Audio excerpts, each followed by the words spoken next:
Yo ආනාපාන සති භාවේති සෝ භාවේති සතිපට්ඨානං. Yo සතිපට්ඨානං භාවේති සෝ භාවේති සත්තබොජ්ජංගං. කෙනෙක් හුස්ම මත සිහිය පිහිටුවයි නම් ඒ කෙනා සතර සතිපට්ඨානය භාවනා කරයි. ඒ කෙනා සතර සතිපට්ඨානය භාවනා කරයි නම් ඒ කෙනා සත්තබොජ්ජංග ප්‍රගුණ කරයි. මේ පැහැදිලි වන්නේ ආනාපාන සතිය කියන එක හුදෙක්ම හුස්ම බලන ක්‍රමයක් නෙවෙයි. එය සතර සතිපට්ඨානය හරහා බෝධි මගට යන අභ්‍යන්තර මාර්ගයක් බවයි. කතං භාවිතාච භික්කවේ ආනාපාන සති කතං බහුලී කතා මහප්පලා හෝති මහානිසංසා. ආනාපාන සති භාවනාව කවර ආකාරයෙන් ප්‍රගුණ කළොත්ද කියා භාග්‍යවතුන් වහන්සේ විමසනවා. කවර වශයෙන් ප්‍රගුණ කළොත්ද මහත්ඵල මහානිසංස වන්නේ කියා. ඉද භික්කවේ භික්ඛු ආරඤ්‍යගතෝ වා රුක්ඛමූලගතෝ වා ශුඤ්ඤාගාරගතෝ වා නිසීදති පල්ලංකං ආභුජිත්වා උජුං කායං පනිදාය පරිමුඛං සතින් උපට්ඨපෙත්වා සෝ සතෝව අස්ස සති සතෝ පස්ස සති. භික්ෂුව ආරණ්‍යයකට ගිහින් හෝ රුක්ෂවනකට ගොසින් නිදහස් තැනකට ගොසින් පලක් බැඳගෙන වාඩි වෙලා කය ඍජු කොට භාවනා අරමුණෙහි සිහිය පිහිටුවාගෙන ඒ භික්ෂුව සිහියෙන්ම හුස්ම ගන්නවා, සිහියෙන්ම හුස්ම හෙළනවා. චතුරස්සත චතුස්කය කියලා භාෂා ඇති. ඒ කියන්නේ චතුෂ්ක හතරක්. එකක කොටස් හතර බැගින් හතර වැඩි කිරීම හතර.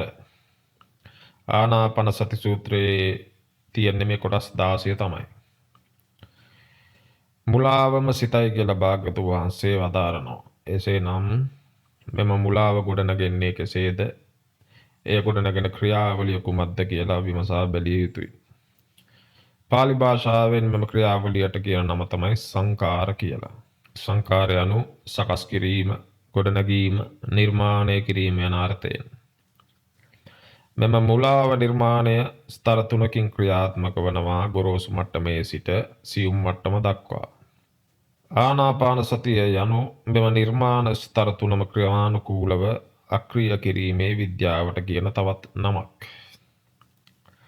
උදාහරණයක් ලෙස පළමුවට කාය සංකාරය ගත්තොත් එහෙම මේ කාය සංකාරය මගින් භෞතික දත්ත නිර්මාණය කිරීම තමයි සිදු කරන්නේ. පාලියෙන් කියන අස්වාස පස්වාස එහෙම නැත්නම් ආශ්වාස ප්‍රාශ්වාසය එහෙම නැත්නම් අපි කියනවා සරලවම හුස්ම කියන්නේ සංකාරයක්. එසේ වන්නේ කොහොමද කියලා බැලුවොත් එහෙම මේ හුස්ම තමයි කය නැමැති භෞතික යථාර්ථය සකස් කරන එහෙම නැත්නම් පවත්වාගෙන යන ප්‍රධානම දත්ත ප්‍රවාහය. උදාහරණයක් ලෙස ගත්තොත් වේගවත් ගොරෝසු හුස්මක් ගන්නා පුද්ගලයෙක් තුළ ක්‍රියාත්මක වන්නේ කලබලකාරී ආතතියකින් යුතු කයක් නිර්මාණය වීමක්. සංසුන් සියුම් හුස්මක් ගන්නවා නම් යමෙක් සංසුන් විවේකී කයක් තමයි ඔහු තුළ නිර්මාණය වීම සිදුවන්නේ. මේක තමයි පළමු චතුෂ්කයේදී පස්සම්භයං කාය සංකාරං කියලා දමනය කිරීම සිදු කරන්නේ.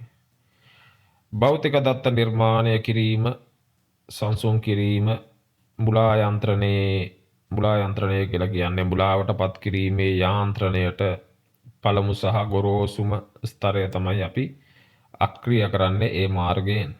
ඒ වගේම භෞතික දත්ත නිර්මාණය සංසුන් කිරීම තමයි මෙහිදී සිදුවන්නේ. දෙවන කොටස හැටියට වචී සංකාරය උදාහරණයට ගත්තොත් එහෙම සංකල්පීය නිර්මාණයක් සිදු කරනවා නම් ඒක සිදු කරන්නේ වචී සංකාරය යන කොටසේදී. පාලි අර්ථ දැක්වීම් වලදී විතක්ක විචාර එහෙම නැත්නම් විතර්කය සහ විචාරය කියලා කියන්නේ මෙන්න මේ කොටසට. විතක්ක සහ විචාරය යන වචනයට පෙර ඇතිවන මුලා යන්ත්‍රයේ ප්‍රධාන සැකසුම තමයි මේ සැකසුම් ඒකකය. මුලාව නැමැති කතන්දරය ගොඩනගන්නේ මෙන්න මෙතනින්. විතර්කය කියලා මෙහිදී හඳුන්වා දෙන්නේ ආරම්භක ස්පර්ශය. අරමලක් කියන සිතුවිල්ල ගත්තොත් උදාහරණයක් වශයෙන් මේක තමයි සංකල්පීය මුලාවේ ආරම්භය. විචාර කොටසේදී ඒ මල පිළිබඳව කතාන්දරයක් ගොඩනගා ගැනීම තමයි පුද්ගලයා විසින් සිදු කරන්නේ. ඒ මල හරි ලස්සනයි, සුවඳ ඇති, මට ඕන වගේ යන අදහසක් එන්නේ නැතිනම් තමයි. එතකොට අනිත් පසින් සිදුවන ක්‍රියාවලිය නම් සංකල්පීය නිර්මාණයක් වෙනවා නම් ඒ නිර්මාණයද අක්‍රිය වීම තමයි මෙතනදී සිදුවන්නේ. අභ්‍යන්තර කතනය නතර වීම. තුන්වෙනි හැටියට අපි ගත්තොත් එහෙම මනෝ සංකාරය කියලා කියන්නේ අත්දැකීම් නිර්මාණය. පාලි අර්ථ දැක්වීම් වලදී මේ සඳහන් වන්නේ සංඥාච වේදනාච. ඒ කියන්නේ සංඥාව සහ වේදනාව. මේක තමයි චිත්ත සංකාර ලෙස හඳුන්වා දෙන්නේ. අපගේ රාමුව තුළට ගත්තොත් එහෙම මේ රාමුව තුළ මේ මුලා යන්ත්‍රයේ සියුම්ම සහ මූලිකම නිෂ්පාදන ස්තරය. සිත එහෙම නැත්නම් අත්දැකීම ගොඩනගන්නේ මේ අමුද්‍රව්‍ය දෙක මතම තමයි. සංඥා කියන නාම ලබ්ධිය එහෙම නැත්නම් මේ ලේබල් කිරීමේ ක්‍රියාවලිය නිල් මල කියලා හඳුනා ගැනීම තමයි මෙහිදී සංඥාව හැටියට ප්‍රකට වීමට ඉඩ තිබෙන්නේ. වේදනාව කියලා කියන්නේ හැඟීම් මාත්‍රය. සැපයි දුකයි මධ්‍යස්ථයි කියලා. ලස්සන මලක් කියන සංඥාව සැපයි කියන වේදනාවෙන් මම ලස්සන මලක් දැකලා සතුටු වුණා කියලා සිත සහ මනෝ සංකාරයන් නිර්මාණය වීම සිදුවනවා. ආනාපාන සතිය සම්බන්ධයෙන් මෙය ගත්තොත් එහෙම අපේ දෙවන චතුෂ්කයේදී කෙලින්ම සඳහන් කරන්නේ අපි පීති පටිසංවේදී වේදනාව කියන කොටස තමයි පීති පටිසංවේදී කියලා දකින්නේ. සුඛ පටිසංවේදී කියලා කියන්නේ වේදනා කියන කොටසම තමයි. මේ ඇවිල්ලා චිත්ත සංකාර. පටිසංවේදී කියලා කියන්නේ සංඥා වේදනා අමුද්‍රව්‍ය දකින්නවා කියලා. ඉන් පස්සේ පස්සම්භයං චිත්ත සංකාරං මුලාවේ මූලිකම නිෂ්පාදන යන්ත්‍රණය මනෝ සංකාරය පවා සංසුන් කිරීම සිදු කරනවා. දැන් අපි මුලාවේ න්‍යාය අර්ථයෙන්ම සංකාරයන් තේරුම් ගත්තා. එම මුලා යන්ත්‍රණ ක්‍රියාවලිය අක්‍රිය කරන ක්‍රමානුකූලව අක්‍රිය කරන ප්‍රායෝගික විද්‍යාවට තමයි ආනාපාන සති කියලා හඳුන්වා දෙන්නේ. ඒ ආනාපාන සතියේ එන චතුස්ක 4 පියවරෙන් පියවරට ඒ දෙසට පුද්ගලයා ගමන් කරවීම තමයි සිදු කරන්නේ.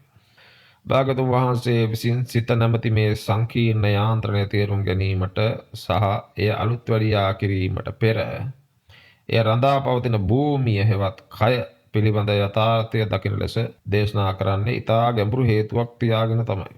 අපි මීට පෙර කතා කරා මුලාවම සිතයි කියලා භාගතුන් වහන්සේ හඳුන්වා දුන්න අවස්ථාව. එතකොට මේ මුලාව ගොඩනගන්නේ කුමක් මතද? ඒ ගොඩනගන්නේ දත්ත මතයි. අපගේ ඉන්ද්‍රියන්ට ලැබෙන ප්‍රබලම සහ නිරන්තරයෙන්ම ලැබෙන මූලිකම දත්ත ප්‍රවාහය තමයි හුස්ම. එහෙම නැත්නම් ආශ්වාස ප්‍රාශ්වාස. කාය සංකාර කියලා හඳුන්වන්නේ ඒ කොටසට. ඉතින් මේ පළමු චතුෂ්කය කියන මුලාව ගොඩනගෙන දත්ත ප්‍රවාහය දෙසම කෙලින් බලා මුලාව ගොඩනැගීම නතර කර ඒ වෙනුවට දත්තය පමණක් දැකීමට පුහුණු වීම තමයි මේ කාය සංඥාව භාවිතා කර සිත නැමැති මුලා යන්ත්‍රය නිශ්චල කිරීමේ විද්‍යාව. පළමු පියවර මොකද්ද? දීගං වා අස්සසන්තෝ දීගං අස්ස සාමීති පජානාති. දිගෙන් හුස්ම වැටෙනකොට දිග හුස්මක් වැටෙන බව දැන ගැනීම. මනස ශනිකවම හුස්ම මත විනිශ්චයක් පනවනවා. මේක හොඳ හුස්මක්, මේක සනීප හුස්මක් කියලා. මේ හොඳ නරක කියන එකම තමයි මුලාව. නමුත් භාගතුන් වහන්සේ දීගං වා කියලා කියන්නේ දත්තයේ ගුණාංගය පමණක් දැන ගැනීම. ඒ කියන්නේ හුස්ම දිගයි නම් හුස්ම දිගයි වශයෙන් පමණක් දැන ගැනීම. මේ ආකාරයෙන් දැන ගැනීම හරහා මෙය මාගේ ශරීරයේ, මෙය මාගේ හුස්මය කියන අර්ථයන් වලට යන්නේ නැති නිසා මනෝමෝහය බිඳී යාම ආරම්භ වෙනවා. මෙහිදී විවේකයක් උපදින කල පුද්ගලයාට මේ භාවනාව තුළදී විවේකයේ මුලින්ම අත්දැකීමට හැකියාවක් ලැබෙනවා. මෙමගින් මනෝ සමාධියක් ඇති කර ගැනීමට හැකියි. එතකොට අපේ දර්ශනය අනුව මේ හුස්ම නැමැති දත්තය සහ එය දැනගන්නා විඥාණය එකම අවකාශයක හමු වන පළමු අවස්ථාව. ඊළඟට එනවා රස්සං වා අස්සසන්තෝ රස්සං අස්සසාමීති පජානාති. පළමු පියවරේ ප්‍රතිඵලයක් මනස සංසුන් වුණා, ශරීරයේ ක්‍රියාවලිය අඩු වුණා, ශරීරයේහි ඔක්සිජන් අවශ්‍යතාවය අඩුවීම සමග හුස්ම කෙටිවීම සිදු වෙනවා. හුස්ම සියුම් වීම. මේක තේරුම වන්නේ හුස්ම කෙටි වුණා කියලා දැන ගැනීම පමණක් නෙවෙයි, මනස නිවි යන නිසා හුස්ම කෙටි වෙනවා කියලා දැන ගැනීම. ඇත්ත වශයෙන්ම මෙතනදී හේතුඵල ධර්මයේ සජීවීව දැකීමට පුද්ගලයාට අවස්ථාවක් ලැබෙනවා. මේක තමයි ආරම්භය. හුස්ම කොතරම් සියුම් වුණත් මම හුස්ම ගන්නවා කියන මනෝ සංකල්පය පවත්වාගෙන යෑම මෙතනදී අපහසුයි.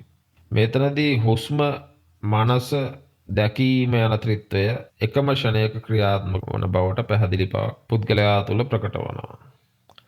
ඊළඟට එන කොටස තමයි තුන්වන කොටස හැටියට සබ්බකාය පටිසංවේදී සම්පූර්ණ ශරීරය දැන ගැනීම. මේ පළමු චතුෂ්කයේ උච්චතම අවස්ථාව ලෙස හඳුන්වා දීමට හැකි. සබ්බකාය පටිසංවේදී අස්ස සිස්සා මේති සික්කති. දැන් අවධානය තියෙන්නේ හුස්ම නැමැති ලක්ෂයෙන් මිදිලා සම්පූර්ණ ශරීරය නැමැති ශේෂ්ත්‍රය දක්වා දැන් පුළුල් වෙලා තියෙන්නේ. මේක මට ශරීරයක් තියෙනවා කියන මනෝභාවයෙන් හෝ මෝහයෙන් නෙවෙයි තියෙන්නේ. ශරීරය කියන මනසට පෙනෙන දත්ත ශයස්ත්‍රය විතරයි හඳුනා ගැනීමට හැකියාව තියෙන්නේ. ප්‍රකට කරගන්නේ. ඉතින් ඔබට ගමන් කිරීමට කිසිම යෝගාවචරයක් උත්සාහ කරන්නේ නැහැ මේ අවස්ථාවේදී. හුස්ම ඇතුල් වන විට මුළු ශරීරයම දැනෙනවා. පිට වන විට මුළු ශරීරයම දැනෙනවා. මේක ශරීර අභ්‍යන්තර සංවේදන හැඟීම් සජීවීව දැන ගැනීමක් වගේ. භාවනාවේදී අපි මේ ශරීර සිතියම කියවීමට පුහුණු වෙනවා. දාර්ශනික මට්ටමින් මේක නාම රූප සංඛ්‍යාතය එකට දැකීමක් කියලා හඳුන්වා දීමට හැකි. හුස්ම ශරීරය ඒවා දැනගන්නා විඥාණය එකින් එක වෙන් කළ නොහැකි බව පැහැදිලිව දැකීමට හැකියාවක් තියෙනවා. මේක මුලාවේ බැඹි ප්‍රථමයෙන්ම ලිහා බලන අවස්ථාව හැටියට නම් කිරීමට හැකි. ඊළඟට හතරවෙනි කොටස හැටියට එනවා පස්සම්භයං කාය සංකාරං. ශරීර සංකාරය නිවාලීම. මේක තමයි අවසාන පියවර. පස්සම්භයං කාය සංකාරං අස්ස සිස්සාමීති සික්කති. කාය සංකාරය කියලා කියන්නේ ශරීරය පවත්වාගෙන යන හුස්ම. මෙතනට එන අවස්ථාවේදී මම හුස්ම ගන්නවා යන මෝහය නැතුව හුස්ම සියුම් වී නැති තරම් හඳුනා ගැනීමට නොහැකි තරම් ඊටාම සියුම් ස්වභාවයක්.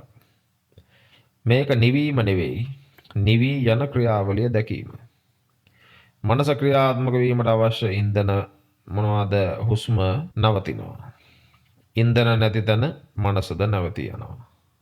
දැන් මේ පළමු චතුෂ්කයේ අවසානයේ සමගම සප්තබොජ්ජංගයේ ආරම්භය සිදුවන ආකාරය පොඩ්ඩක් බලුවොත් එහෙම විමුක්තිය කියන ඵලය සඳහා අවශ්‍ය වන බීජ තමයි මේ සප්තබොජ්ජංග වර්ධනයෙන් සිදුවන්නේ. හුස්ම අමතක නොකර ඒ මත සතිය පිහිටුවීමෙන් සතිබොජ්ජංගය ආරම්භ වීම සිදුවනවා. හුස්ම දිහා බලාගෙන මේක දිගයි, මේක කෙටි, මේක නිවී යමින් පවතී යයි විමසා බලනවා කියලා කියන්නේ ධම්මවිචය සම්බොජ්ජංගය. මනස වසඟ නොවි නැවත නැවතත් හුස්ම වෙත යොමු කිරීමට කියනවා විරිය සම්බොජ්ජංගය වර්ධනය වෙනවයි කියලා.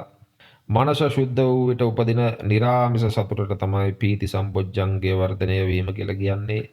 ශරීරය හා සිත සංසුන් වීම තමයි පස්සද්ධි බොජ්ජංගයේදී සිදුවන්නේ. හුස්ම මත සිත එකඟව පැවතීම තමයි සමාධි බොජ්ජංගයේදී සිදුවන්නේ.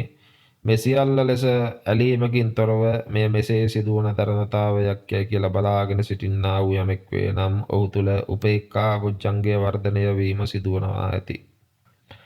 එමනම් මෙම පළමු චතුෂ්කයේ අවසානයේදී භාවනා යෝගියා විසින් කය සහ හුස්ම යනු මට අයත් දෙයක් නොවේ යන්න හොඳින් වටහාගෙන මනෝමය සංකල්පයෙන් මිදිලා එය සිතට හසුවන අනිත්‍ය දත්ත ප්‍රවාහයක් ලෙස දකින තත්වයකට පැමිණී අවසන්.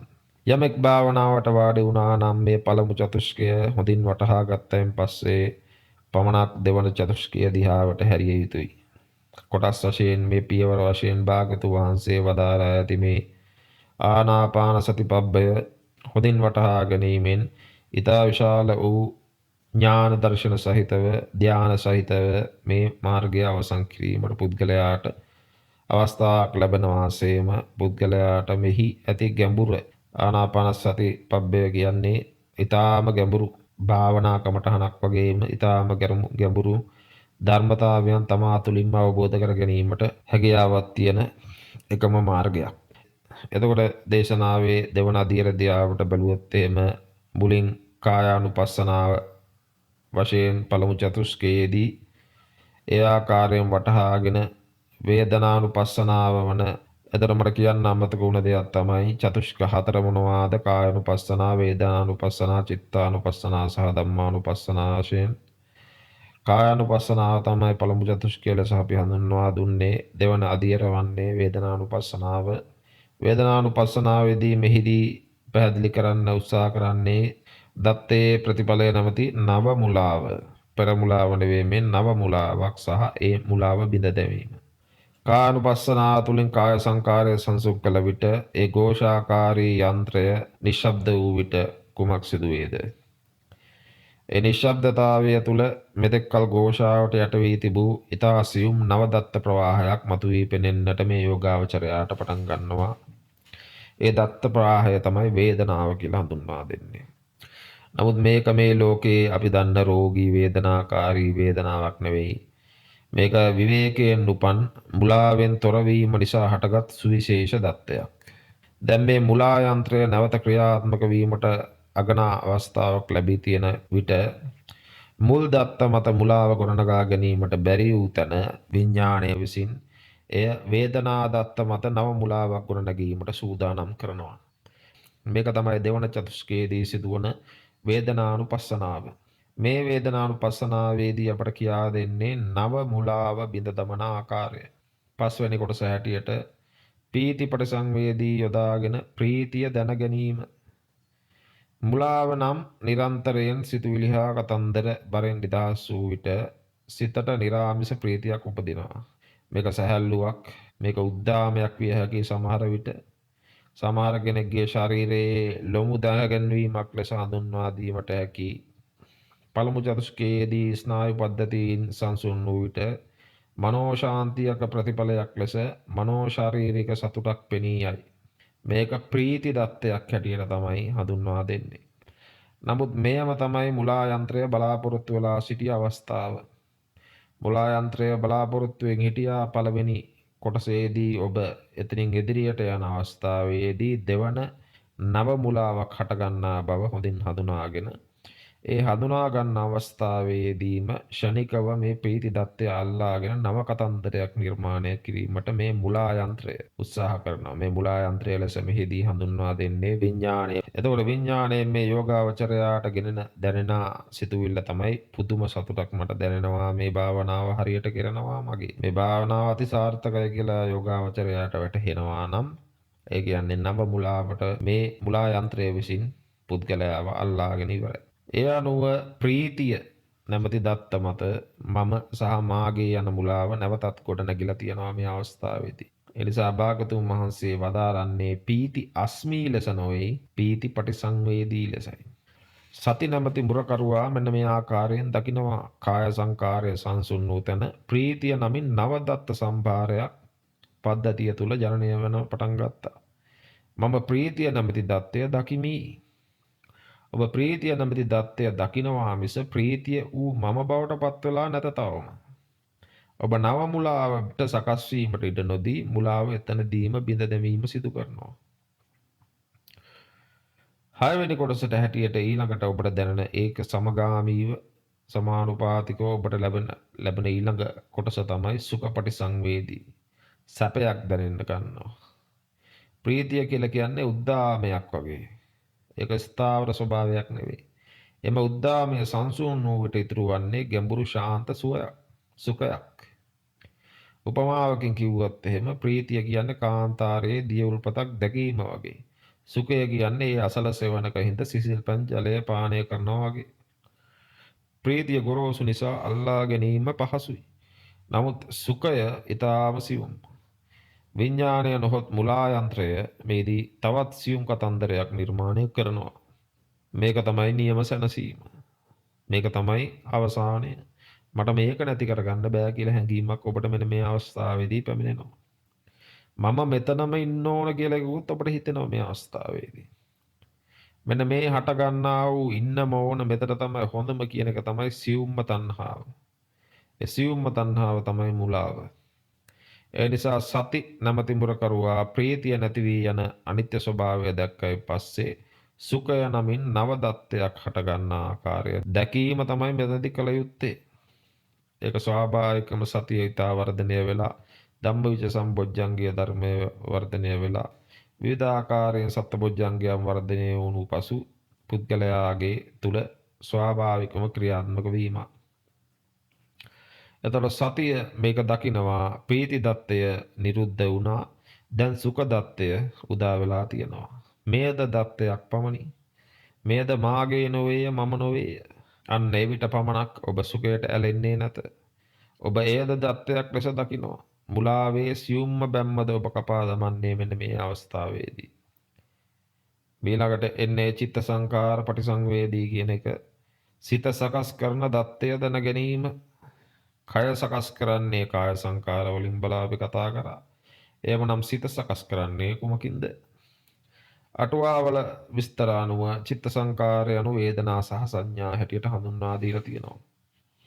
කාය සංකාර හැටියට ආශ්වාස ප්‍රාශ්වාස, වචී සංකාර හැටියට විතක්ක ਵਿਚාර, චිත්ත සංකාර හැටියට වේදනා සංඥා හඳුන්වා දීලා තියෙනවා. නිරෝධ සමාපත්තිය කියලා වචනයක් ඔබ අසා ඇති. ඒ නිරෝධ සමාපත්තිය හඳුන්වා දෙන්නේ සංඥා වේදිත නිරෝධ සමාපත්තිය කියලා.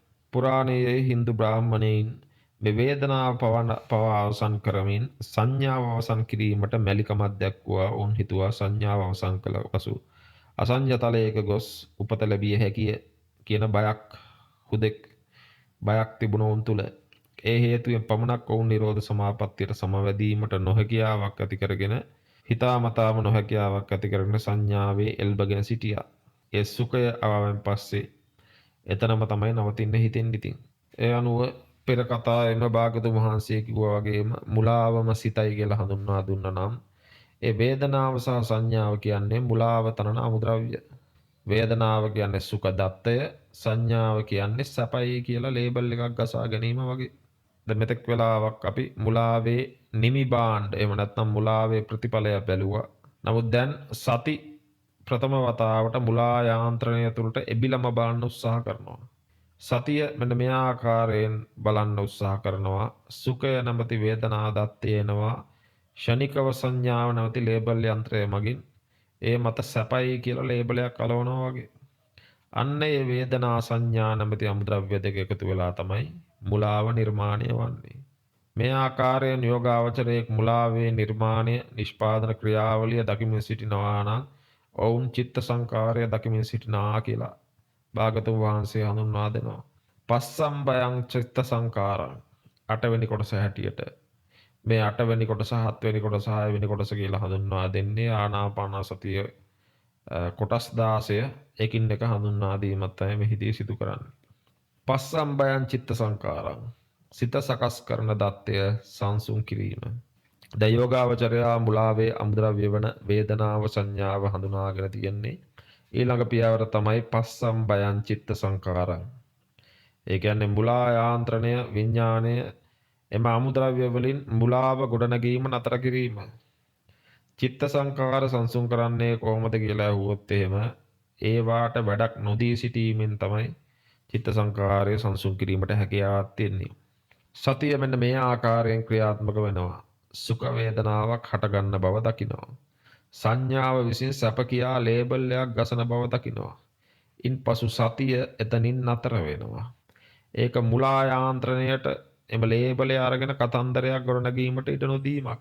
ප්‍රතිඵලය කුමක්ද? වේදනා සහ සංඥා හටගන්නවා. නමුත් ඒයින් මුලාවට පත්වන්නේ නැත. මුලා යාන්ත්‍රණයට ඉන්ධනය ලැබුණද සතිය විසින් යන්ත්‍රණය ස්ටාර්ට් කිරීම වැළැක්වීම තමයි මෙතනදී සිදු කරන්නේ. එම නිසා චිත්ත සංකාරය නිශ්ශබ්ද වෙනවා, සංසුන් වෙනවා. දැන් ඒ කතා කරේ දෙවන චතුෂ්කයේ සාරාංශයක් ලෙස නැවත මතකයට ගත්තොත් එහෙම පළමු චතුෂ්කයෙන් අපි භෞතික දත්තය හුස්ම සංසුන් කරා. දෙවන චතුෂ්කයෙන් මානසික දත්ත මත නව මුලාවක් ආරම්භ වෙනවා. ඒ මුලාවද අවසානයේ මුලාතරණ අමුද්‍රව්‍ය පවා සංසුන් කිරීම සිදු කරා. දැන් භෞතික දත්ත සංසුන්, මුලාවතරණ යන්ත්‍රය සංසුන්. දැන් ඉතිරිව තියෙන්නේ කුමක්ද? දත්තයකුත් නැති, මුලා යන්ත්‍රයකුත් නැති තැනක්. ඉතිරිව තියෙන්නේ සියල්ල දැනගන්නා සිත හෙවත් විඥාණය පමණයි. එතකොට පුද්ගලයෙක් හිතන්න පුළුවන් පෙර ස්වාමීන් වහන්සේ සඳහන් කරා නේද මුලා යන්ත්‍රණය කියන්නේ විඥාණය කියලා. විඥානයේ ගතියක් තමයි මුලා යන්ත්‍රණය කියලා කියන්නේ හඳුන්වා දෙන්න උත්සාහ කරේ. ඒ අනුව විඥානය කියලා කියන්නේ මුලාව නැති හඳුනා ගැනීමේ මාත්‍රයට පමණක් ඇති ස්වභාවය. ආරම්මණයක් හඳුනා ගන්නා ස්වභාවය විඥානය. ඒ අනුව මදුපිණ්ඩික සූත්‍රය හරහා අපි පැහැදිලි කරලා තියෙනවා කොහොමද ප්‍රපංචය සිදුවන්නේ, ප්‍රපංචයෙන් කොහොමද නාම රූපය සිදුවන්නේ, නාම රූපය මත නැවත විඥානයක් පතිත වන්නේ කෙසේද. එතකොට චක්කුංච පරිච්ඡ රූපේ චුබ්බ චක්කු විඥානං කියලා හඳුන්වනවා නම් මෙන්න මේ චක්කු විඥානය කියන ආරම්භයේදී කිසිම ගොඩනැගීමකින් තොර විඥාන මාත්‍රයක් හැටියට තමයි අපි හඳුන්වා දීලා තියෙන්නේ. එතකොට මේ මුලා යාන්ත්‍රණය නවත්තා නම් කිසි කෙනෙක්ගේ විඥානය පමණ ක්‍රියාත්මක කරනවා නම් ඒ ක්‍රියාත්මක වන්නේ මෙන්න මේ ස්ථානයේදී. ඒ අනුව තුන්වන චතුෂ්කය වන චිත්තානුපස්සනාව දෙසට අපේ අවධානය යොමු කළ යුතුයි. මේ චිත්තානුපස්සනාව කියන කොටසේදී අපි ආරම්භණය හඳුනා ගැනීමේ ලක්ෂණය හේවත් විඥාන මාත්‍රය කියලා හඳුන්වා දෙන විඥාන ස්වභාවයට ප්‍රතිකාර කිරීමට තමයි උත්සාහ කරන්නේ. චිත්තානුපස්සනාව කියන දැනගන්නා ස්වභාවය අවසාන මුලාව මේකෙදි කරන්න හදන්නේ අවසාන මුලාවද බිඳ දැමීම. එතකොට භෞතික දත්ත සංසුන් කරලා තියෙන්නේ, දත්තේ ප්‍රතිඵලය සංසුන් කරලා තියෙන්නේ, මුලා යන්ත්‍රණය සංසුන් කරලා තියෙන්නේ. මේ සියල්ල සංසුන් වූ තැන ඉතිරි වෙලා තියෙන්නේ සියල්ල දැනගන්නා සිත. එහෙම නැත්නම් විඥානය ආරම්මණයක පතිතවන සිත. නමුත් ගැඹුරින් බැලූ කල මුලා යන්ත්‍රයේ සෙල්ලම තවම අවසන් වෙලා නැත. එය දැන් එහි අවසානම බලවත්ම මුලාව ගොඩනැගීමට සූදානම් වෙමින් පවතින්නේ. ඒ මුලාව කුමක්ද? මම යනු මේ දැනගන්නා වෙමි. මම යනු මේ සිත වෙමි. තුන්වන චතුෂ්කය චිත්තානුපස්සනාව කියලා කියන්නේ සිත දෙසම හැරී බලා එම අවසාන මුලාව බිඳ දමන ආකාරය. චිත්ත පටිසංවේදී සිත නැමැති දත්තය දැන ගැනීම. ප්‍රථම වතාවට සිත තමා දෙසටම හැරී බලනවා. මේක හරියට ඇසම දැකීමට උත්සාහ කරනවා වගේ. මෙතෙක් කල සිත බැලුවේ පිටත අරමුණු දිහාවට. දැන් එය බලන්නේ ඇතුළත අරමුණු දිහා. ඒ දැන ගැනීම මාත්‍රේ ක්‍රියාවලිය දෙසම බලනවා. ෂණිකව මුලා යන්ත්‍රය සිය අවසාන උපායවැදීම මෙතනදී සිදු කරනවා. මම තමයි දැනගන්නා පුද්ගලයා. මම තමයි මේ පිරිසුදු. මම තමයි මේ නිශ්ශබ්ද විඥාණය. මෙතෙක් කල මේ සියල්ල බලන් හිටියෙත් මමම තමයි. මම තමයි මේ හැමතැනම. මේක තමයි මම හඳුන්වා දෙන්නේ මගේ දේශනාවලදී සති සම්පජඤ්ඤය කියලා. සමස්තය පුරාවටම තියන්නේ මමයයි කියලා. මම හඳුන්වා දෙනවා මෙන්න මේ ස්ථානයට පුද්ගලයා පැමිණියන් පස්සේ මම මේ සති සම්පජඤ්ඤය කියන අර්ථයෙන් මේ පැහැදිලි කිරීමට උත්සාහ කරන්නේ. ආනාපාන සතිය කොටස නෙවෙයි. එතකොට මේ ස්ථානට ආවෙන් පස්සේ මම කියනවා නිර්වාණයේ දොරටුව වැසිලා තිබෙන්නේ. මොකද නිර්වාණය දැක්වීමට කෙනෙක් නැත මේ අවස්ථාවේදී. බලන බැලු සෑමතැනම තියෙන්නේ අපිම තමයි. සෑම ලෝකයේම නිර්මාණය වෙලා තියෙන්නේ අපිම තමයි. භාගතුන් වහන්සේ සඳහන් කරන්නේ ඒක තමයි මුංච පුරේ මුංච පච්චතෝ මජ්ජේ මුංච භවස්ස පාරගු පෙර අතර දමව පසු අතහර දමව මධ්‍යද අතහර දමව. දැන් මේ අවස්ථාවේදී අපි උත්සාහ කරන්නේ විඥාණය විසින් නිර්මාණය කරන්නා වූ මධ්‍ය අතහර දැමීමට. සති සම්පජඤ්ඤයේදී පුද්ගලයා පරිපූර්ණ වූ මධ්‍යයකට පැමිණලා තියෙන්නේ. ඒ පරිපූර්ණ වූ මධ්‍යයෙන්ද ගැලවීම අවශ්‍ය කරනවා. අන්නේ අවස්ථාවේදී තමයි මෙන්න මේ ස්ථානයේ සිටිනවායි කියලා අපි කියන්නේ. මේ ස්ථානයේදී අපි ආනාපාන සතිය ඔස්සේ උත්සාහ කරන්නේ ඒකයි. දස සංයෝජන ධර්මයන් බැලුවොත් එහෙම දස සංයෝජන ධර්මයන්හි සක්කාය දිට්ඨි විචිකිච්ඡා සීලබ්බත පරාමාස කාමච්ඡන්ද ව්‍යාපාද රූපරාග අරූපරාග මාන උද්ධච්ච අවිද්‍යාව කියලා හඳුන්වා දෙනවා. මෙහිදී මානය ලෙස හඳුන්වා දෙන්නේ අස්මි මානය. එහෙම නැත්නම් අත්ත දිට්ඨි සියුම්ම බලවත්ම ආකාරයෙන් ක්‍රියාත්මක වන සිද්ධිය. එතකොට මෙන්න මේ ස්ථානයේ ක්‍රියාත්මක වී තමයි චිත්තානුපස්සනාවේදී සිදු කරන්නේ. එතකොට මේ මුලා යන්ත්‍රයේ විසින් සිය අවසාන උපාය වශයෙන් මම තමයි මේ සියලුම දේ හඳුනාගන්නේ, මම තමයි මේ සමස්තයේම සිටින්නේ කියලා හඳුනාගත්තන් පස්සේ ආනාපාන සතියේදී උපදේශයේදී භාගතුන් වහන්සේ චිත්ත අස්මි කියලා කියන්නේ කොයි වෙලාවකවත් උන්වහන්සේ කියන්නේ චිත්ත පටිසංවේදී කියලා. සති නැමැති මුරකරුවා මෙසේ දකි. මෙන්න තවත් අලුත් සංසිද්ධියක්. දැන ගැනීම නමින් හඳුන්වන අලුත් සංසිද්ධියක් අලුත් ගුණාංගයක් දැන් පද්ධතිය තුල මතුවී තියෙන්නේ. හුස්ම දත්තය හටගෙන නිරුද්ධ වුණා වගේ සුඛ දත්තය හටගෙන නිරුද්ධ වුණා වගේ දැන් මෙතන චිත්ත දත්තයද හටගනිමින් පවතී. දැන් මේ ආකාරයෙන් බලන කල පුද්ගලයාට මේක දකින්න කල චිත්ත දත්තයද හටගමින් පවතිනවායි කියලා ප්‍රතිඵලය මොකද්ද? සිත යනු ස්ථාවර වස්තුවක් හෝ පුද්ගලයක් නොවේ. ඒද තවත් දත්ත ප්‍රවාහයක් පමණි, ක්‍රියාවලියක් පමණි කියලා සතියේ නමැති මුරකරුවා විසින් හඳුනා ගන්නවා. මම යන මුලාවෙන් මිදීමේ ප්‍රබලම පියවර තියන්නේ මෙන්න මේ අවස්ථාවේදී. අභිප්පමෝදයන් චිත්තං 10 වෙනි අවස්ථාව හැටියට භාග්‍යතුන් වහන්සේ හඳුන්වා දෙනවා සිත සතුටු කරවමින්. සිත සතුටු කරවන්නේ කෙසේද? මුලාවන් ගොඩනැගීමේ අනවශ්‍ය බරෙන් තමා නිදහස් බව සිත විසින්ම දකින විට ස්වභාවික ගැඹුරු සතුටක් උපදිනවා. මේ දෙවන චතුෂ්කයේදී ප්‍රීතිය සුඛය හැටියට නිර්මාණ වුණත් ඒක නෙවෙයි මේක ඇවිල්ලා නිදහසේ සතුටක් වශයෙන් තමයි මුලා යන්ත්‍රය විසින් ක්‍රියාත්මක කරන්නේ. මගේ සිත හරිම සතුටුයි, මම දැන් නිදහස්, මම හරිම උසස් භාවනා තත්වයක ඉන්නේ කියලා තමයි මේක වැටහෙන්නේ. මේක තමයි නිර්වාණය කියලා මේ පුද්ගලයා රැවටීමට ලක් කරනවා. මේම රැවටීමට ලක්වීම බොහෝ බහුලව බොහෝ පිරිස් වලට වෙලා තියෙනවා. එතකොට ආනාපාන සතියේදී භාගතුන් වහන්සේගේ උපදේශය මොකද්ද? මෙම සතුටු වීමද තවත් ක්‍රියාවලියක් පමණයි ලෙස දැකිය යුතුය. සතිය නම් බුරකරුවා මෙන්න මේ ආකාරයෙන් දැකිය යුතුය. සිත නැමැති පද්ධතිය මුලාවන්ගෙන් තොරවීම නිසා දැන් සතුටු නැමැති ප්‍රතිඵලයක් ජනනය කරමින් ඉන්නවා. මෙම සතුටද හේතුවක් නිසා හටගත් ඵලයක් පමණයි. ඒකද අනිත්‍යයි. ඒකද මම නොවෙමි. මෙහිදී සති කියන ස්වභාවය සිත නැමැති පද්ධතියට සතුටු වෙන්න කියලා විධානයක් ලබා දීලා එම විධානය ක්‍රියාත්මක වන ආකාරය දෙස පිටත ඉඳන් බලා සිටිනා වගේ සිද්ධියක්. මෙය සිත යනු අයුතුකරුවෙක් නොවේය, මෙහෙවිය හැකි දෙයක් බවට තහවුරු කර ගැනීම සිදු කරනවා. 11 වන කොටසේදී භාගතුන් වහන්සේ සමාදධං චිත්තං සිත එකඟ කරවමින්, එක්සත් කරවමින්, දැන් සිත නිදහස්, දැන් සතුටුයි. ඊළඟ පියවර හැටියට එකඟ හෙවත් එක්සත් කිරීම සිදු කරනවා. මෙතෙක් වෙලාවක් සිත හුස්ම දත්තය දෙස බැලුවා. වේදනා දත්තය දෙස බැලුවා. ප්‍රීතිය බැලුවා. සුඛය බැලුවා. මම යයි හිතාගෙන සියල්ලම දිහා බැලුවා. සිත දත්තය දිහා බැලුවා. දැන් ඒ කිසිදු දත්තයක් මත නොව දැනගැනීම නම් මාත්‍රයක් මත පමණක් ස්ථාවරව එකඟව නොසෙල්වී පවතිනවා කියලා හඳුනා ගන්නවා. මුලා යන්ත්‍රය නැවතත් කතා කරනවා. මේක තමයි නියම සමාධිය. මම දැන් එකඟ වෙලා ඉන්නේ. මම දැන් ඉලක්කයට ඇවිත් ඉන්නේ. මම දැන් පරිපූර්ණ වෙලා ඉන්නේ. මං නිර්වාණ අවබෝධය ලබලා තියෙන්නේ. මට මේ தත්ත්වය රැකගත යුතුය. මෙන්න මේ ඉලක්කයට පැමිණීම තමයි මුලාව කියලා කියන්නේ.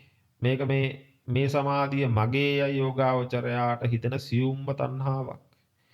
මේක තමයි අස්මිමානයේ හැටියට අවසානයේදී ක්‍රියාත්මක වෙන්නේ පුද්ගලයාට. නමුත් ආනාපාන සතියේදී භාගතුන් වහන්සේ දෙන උපදේශය නම් සමාධියද තවත් දත්තයක් පමණක් ලෙස දැකීම. එතකොට සතිය නම් මුරකරුවා මෙන්න මේ ආකාරයෙන් දකිනවා. සිත දැන් එකඟතාවයක් නැමැති ගුණාංගයට ප්‍රකට කරමින් පවතින්නේ.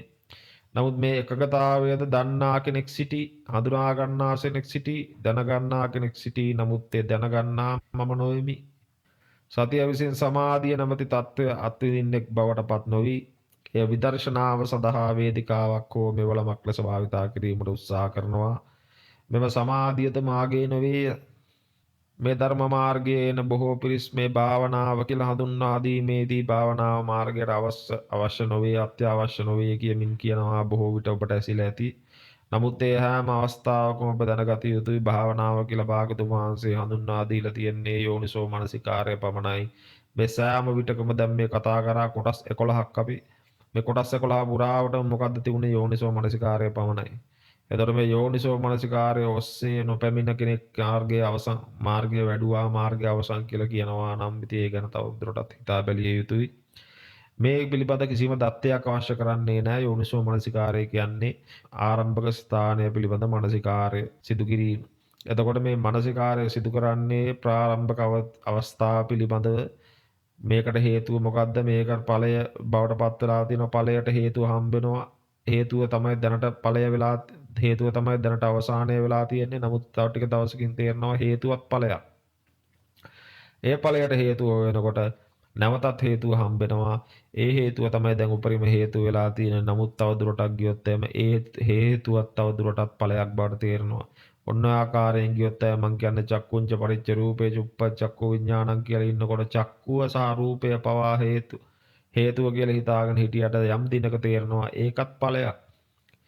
ඒ ඵලයට හේතු හොයන්නේ යමෙක් පිට වේද ඒ අවස්ථාවේදී ඔහු පෙර චිත්තක්ෂණයට පෙර ෂණයට පෙර චිත්ත වීතියට ගමන් කිරීම සිදු කරනවා. ඒ චිත්ත වීතියට ගමන් කරලත් ඒකෙත් තවදුරටත් ගමනේ යෙදෙනවා. ඒ ගමනේ යොදලත් මදුපිණ්ඩික සූත්‍රය අනුව විතරකයේ පමණ කොටසට යනකොට නැවතත් එහි එකම ක්‍රියාවලියක් සිදුවන ආකාරය පැහැදිලි කරගත්ත ගමන් විඥානය විසින් නැවත ගලා යාම අනුසෝතගාමීව ගලා යාම ආරම්භ කරනවා. නමුත් අනුසෝතගාමී ගලාගෙන යෑමේදී පෙර චිත්ත වීතිය අවසන් වීමත් ඊළඟ චිත්ත වීතිය නැවත නොපැමිණීමත් හේතුවෙන් මධ්‍යස්ථයේදී ශුන්‍යතාවය අවබෝධ කරගන්නවා කියලා කියන්නේ සම්පූර්ණයෙන්ම යෝනිසෝ මනසිකාරය උපයෝගී කරගෙන. ඉතින් මේ ආනාපානසති භාවනාව කමඨහන ඔස්සේ සම්පූර්ණයෙන්ම සිද්ධ වන්නේ අන්නේ ක්‍රියාවලියම තමයි. ඉතින් මේ ආකාරයෙන් සතිය විසින් වටහා ගන්නවා මෙම සමාධියද මාගේ නොවේය මම නොවේය කියලා. එතකොට 12 වෙනි කොටස හැටියට භාගතුන් වහන්සේ විමෝචයං චිත්තං සිත නිදහස් කර ගැනීම සිත නිදහස් කරමි කියලා යෝගාවචරයා කටයුතු කළ යුතුයි කියලා පැහැදිලි කරලා දෙනවා. මේක තුන්වන චතුෂ්කයේ කූට ප්‍රාප්තිය ලෙස හඳුන්වා දිය හැකි. සිත නිදහස් කරන්නේ කුමකින්ද? මෙතෙක් ඉතිරිවල තිබුණා සියුම් වූ කෙලෙස් අනූසය කෙලෙස් සියුම්ම මුලාවන් අනූසය මුලාවන් ඒ මුලා යන්ත්‍රය විසින් අවසානම මුලාවක් ලෙස හඳුන්වා දෙන මුරකරුවා සමග අනන්‍ය වීම. ඒක මේ ආකාරයෙන් සිද්ධ වන්නේ හුස්ම මම නෙවෙයි, වේදනා මම නෙවෙයි, සිතත් ක්‍රියාවලියක්. මේ සියල්ල දකින මම නම් ඉන්නවා, ඒ මම තමයි සත්‍ය. විමෝචයං චිත්තං කියලා කියන්නේ සිත අල්ලාගෙන සිටින මුරකරුවාගෙන් පවා සිත නිදහස් කර ගැනීමක්. සතිය තමාගේ මුරකාර රැකියාවෙන් පවා අස්වන අවස්ථාවක් තමයි මේක. සතිය විසින් සිත අල්ලාගෙන සිටීමද නතර කරනවා. සිත විසින් එහි අවසාන අරමුණ වූ තමාගෙන්ම සහ තමා දකින මුරකාරවාගෙන්ද නිදහස් වීමේ ලක්ෂණය. එක්වරක් ආරණ්‍ය සේනාසනයේ මා සිටින කාලයේදී එහි පැමිණි දොස්තරවරයෙක් මාට බණ දේශනාවක් කිරීමට උත්සාහ කිරීමේදී ඔහු දන්නා මාර්ගය මට පැහැදිලි කර අවස්ථාව මට මතක් වෙනවා. ඒ අවස්ථාවේදී ඔහු පැහැදිලි කිරීමේ අවසානයේ මම පැහැදිලි කරා මහත්මයා කියන මාර්ගයේදී මහත්මයා යන මාර්ගයේ අවසානයේ සවල තියාගෙන සවල උපයෝගී කරගෙන කුණු ටික වලකට දාලා වහනවා. සවල හෝ උදැල්ල ඔබගේ අතේ තබාගෙන සිටිනවා වගේ. නමුත් මම කියන්නම් අලුත් පාරක්. මම කියන මාර්ගයේදී ඔබ සවලත් කුණු වලටම විසිකලා දානවා ඔබගේ අතේ කිසිවක් නැති ආකාරයේ. භාගතුන් වහන්සේ සදාන් කරන්නේ අන්නේ අවස්ථාව තමයි මෙන්න මෙතනදී. විමෝචයං චිත්තං සතිය නම් මුරකාරයා පවා තම රැකියාවෙන් අස්වන ස්ථානය. මේ අවස්ථාවේදී දැනගන්නා පුද්ගලයාද මම නොවෙමි. පුද්ගල සංකල්පයක් නැතුව දැනගන්නා මම නොවෙමි. මුරකරුවාද මම නොවෙමි.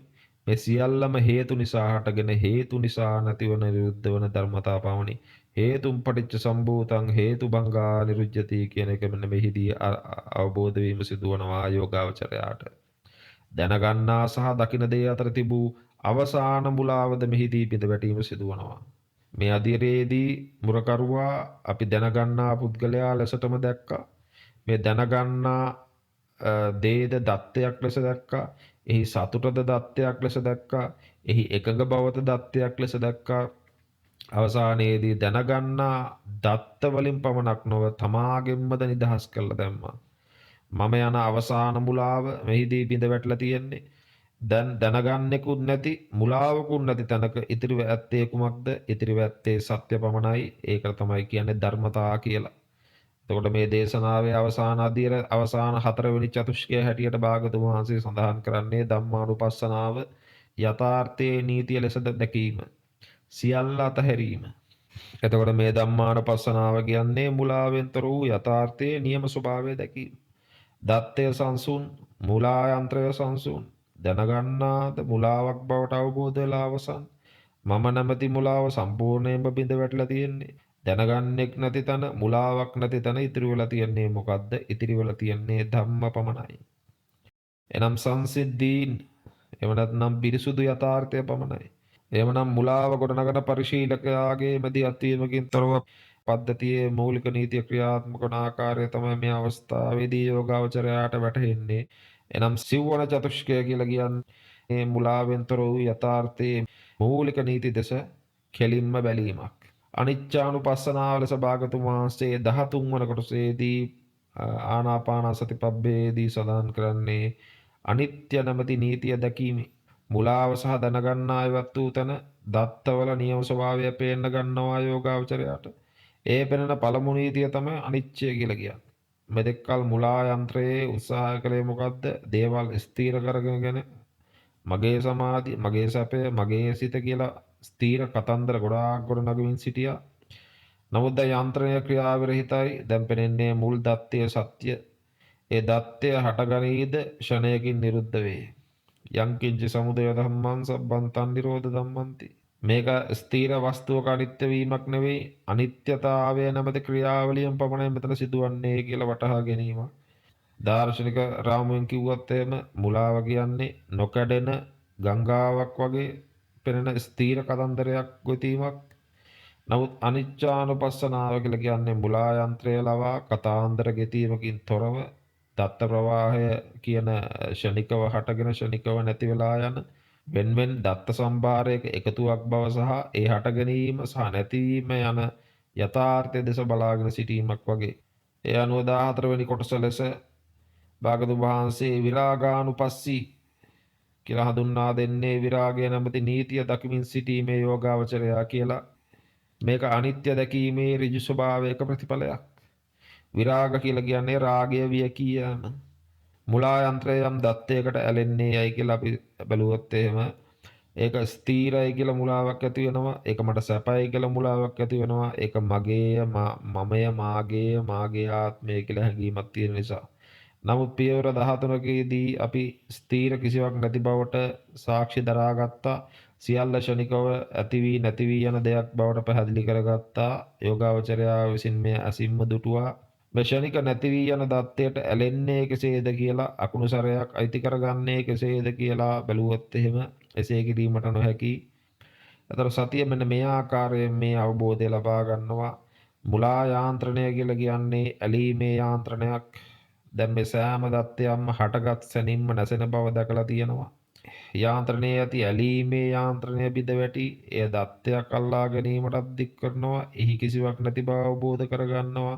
නැවත උත්සාහ කරනවා. නැවතත් අල්ලා ගැනීමට නොහැකි වෙනවා. එහි හරයක් නැති බව අවබෝධ කරගන්නවා. මේ ආකාරයෙන් ඇලීමට ස්ථීර කිසිවක් හමු නොවීම තමයි විරාගය කියලා කියන්නේ. ඔබ විරාගය පුහුණු කරනවා නෙවෙයි, රාගය निराහාරව මියදෙන ආකාරය දකිමින් සිටනවා පමණයි. ඒ කොටසට තමයි විරාගය කියලා හඳුන්වා දෙන්නේ. එතකොට ඊළඟ කොටස හැටියට නිරෝධානුපස්සනාව 15 වෙනි කොටසට හැටියට භාග්‍යවතුන් වහන්සේ කියන පෙන්වා දෙනවා ආනාපානසති පබ්බේදී. නිරෝධය නැමැති නීතිය දකිමින් සිටිනවා මේ යෝගාවචරයා කියලා. මේක විරාගයේ ඍජු ප්‍රතිඵලයක්. පළමුව ඔබ අනිත්‍ය දුටුවා. ඊට පස්සේ ඇලීමේ වියකෙන බව දුටුවා. දැන් ඔබ සම්පූර්ණයෙන් නැවැත්ම දකිනවා.